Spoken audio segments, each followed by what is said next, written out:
friends, it's Miss Cathy. Welcome to First Chapter Friday. Today's story is When You Trap a Tiger by Tay Keller.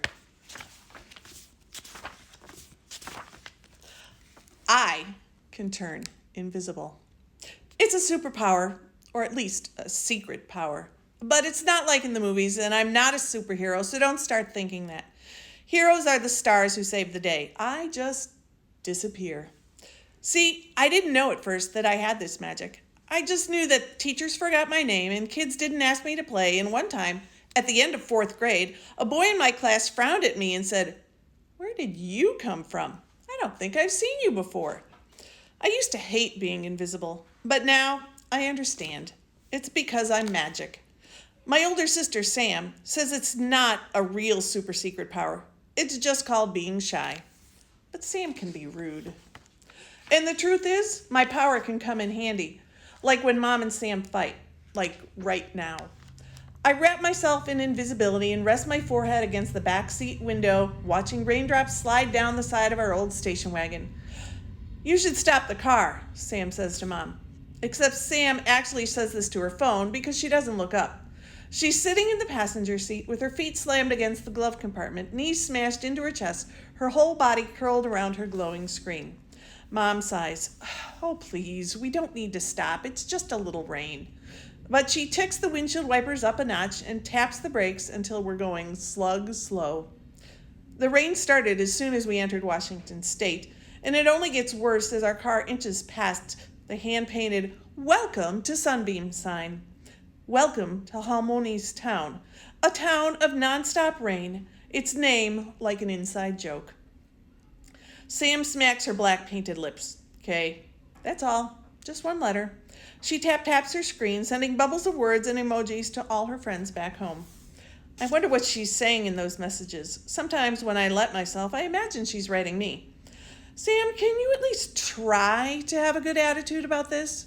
Mom shoves her glasses up on her nose with too much force, like her glasses just insulted her and it's personal. "How can you even ask me that?" Sam looks up from her phone, finally, so she can glare at Mom. This is how it always starts. Their fights are loud and explosive. They burn each other up. It's safer to keep quiet. I press my fingertip against the rain-splattered window and draw a line between the drops like I'm connecting the dots. My eyelids go heavy. I'm so used to the fighting that it's practically a lullaby. But, you realize you're basically the worst, right? This is actually not okay. "Sam?" Mom is all edges, shoulders stiff, every muscle tensed. I hold my breath and think, invisible, invisible, invisible. "No, seriously," Sam continues, "just because you randomly decided that you want to see Halmoni more, that doesn't mean we want to uproot our entire lives. I even had plans this summer. Not that you care. You didn't even give us fair warning." Sam's not wrong. Mom told us only 2 weeks ago that we were leaving California for good. And I'll miss it too. I'm going to miss my school and the sunshine and the sandy beach. So different from the rocky coast at Sunbeam. I'm just trying not to think about it. "I thought you should spend more time with your grandmother. I thought you enjoyed that." Mom's tone is clipped. The rain has gotten heavier and it sucks up her focus.